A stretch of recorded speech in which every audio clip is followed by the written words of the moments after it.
ఇంసేపు పట్టిందమ్మా. మరి ఈ మేరకు టైం కేటాయించకపోతే, ప్రతిపక్షం అనేది ఈ మేరకు చెప్పలేకపోతే ఈ విషయాలన్నీ ప్రజలకి ఎలా తెలుస్తాయి? మామూలుగా అయితే ప్రతిపక్ష నాయకుడు అనే వ్యక్తికి ఎవరికైనా కూడా ఉండేది అసెంబ్లీలో మామూలుగా 2 పార్టీలు ఉంటాయి. ఒకటి అధికార పార్టీ, మరొకటి ప్రతిపక్ష పార్టీ.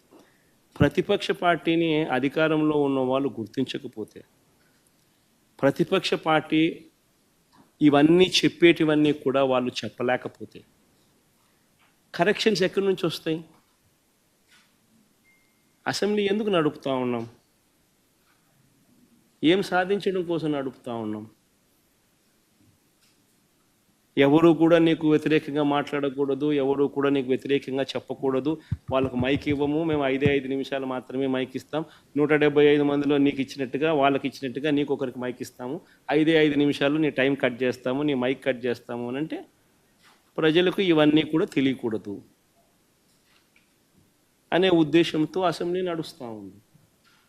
కానీ మీ ద్వారా నేను ఏదైతే చెప్పానో ఇంతవరకు ఈ 1.5 అవర్ 2 గంటలు, నాకు తెలియదు ఎన్ని గంటల ప్రజెంటేషన్ అయిందో, కానీ ప్రతి విషయంలోనూ కూడా ఏది కూడా ఎవరిని కూడా ఊరికే తిట్టల. ప్రతి విషయము ఫ్యాక్ట్స్ అండ్ ఫిగర్స్తో ప్రజెంటేషన్ చేస్తాం. ప్రతి విషయంలోనూ కూడా ఇవి వాస్తవాలు అని చెప్పి నెంబర్స్తో సహా చూపించాం. వీటికి సంబంధించి ఏదైనా సమాధానాలు చెప్పగలిగితే సమాధానాలు వాళ్ళు చెప్పాలి. మీ ద్వారా కనీసం ప్రజలకన్నా ఈ మెసేజ్ పోయి ప్రజలందరికీ కూడా జరుగుతూ ఉన్న ఈ రాష్ట్ర పరిస్థితుల మీద ప్రజలందరికీ కూడా అవగాహన కలగాలి అని రాష్ట్ర బడ్జెట్ మీద, గవర్నర్ ప్రసంగం మీద ఒక ప్రతిపక్ష నాయకుడిగా, ఒక ప్రతిపక్ష పార్టీకి సంబంధించిన నాయకుడిగా ప్రతిపక్షం చేయాల్సిన పాత్ర అసెంబ్లీలో చేయలేని పరిస్థితుల మధ్య మీడియా ద్వారా ప్రజలకు కమ్యూనికేట్ చేసే కార్యక్రమం చేస్తూ ఉన్నాం.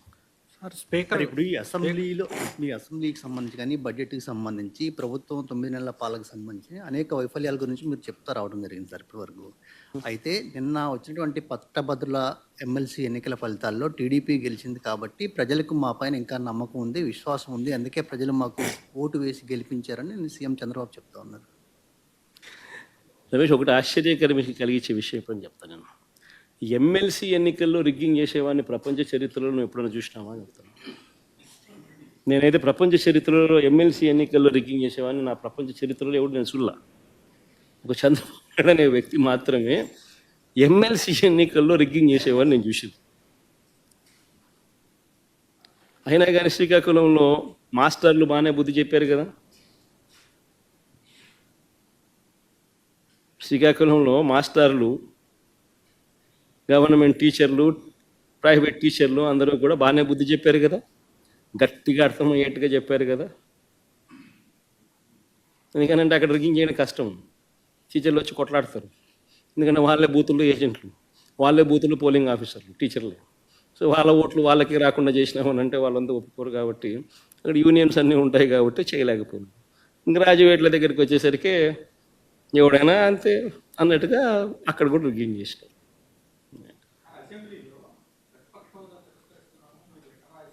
ఎన్న సార్ అసెంబ్లీలో స్పీకర్ గారు ఈరోజు హౌస్లో కామెంట్ చేశారు, మీరు దేవుడు వారు లేదు పూజారిని వచ్చి అడుగుతున్నారని చెప్పి.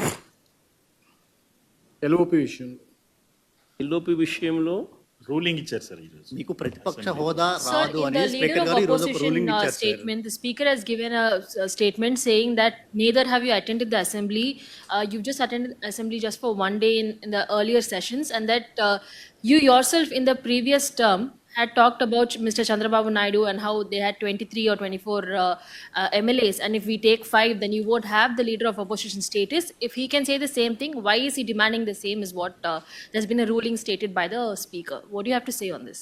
ఒకటి అందరూ గుర్తుపెట్టుకోవాల్సింది ఏంటంటే, చంద్రబాబు నాయుడు గారు అనే వ్యక్తికి మేము ప్రతిపక్ష హోదా ఇచ్చాము. చంద్రబాబు నాయుడు అనే వ్యక్తిని మేము ప్రతిపక్ష హోదా ఇచ్చినాం. ఎక్కడ రూలింగ్ లేదు. ఎక్కడ దెర్ ఇస్ నో రూల్.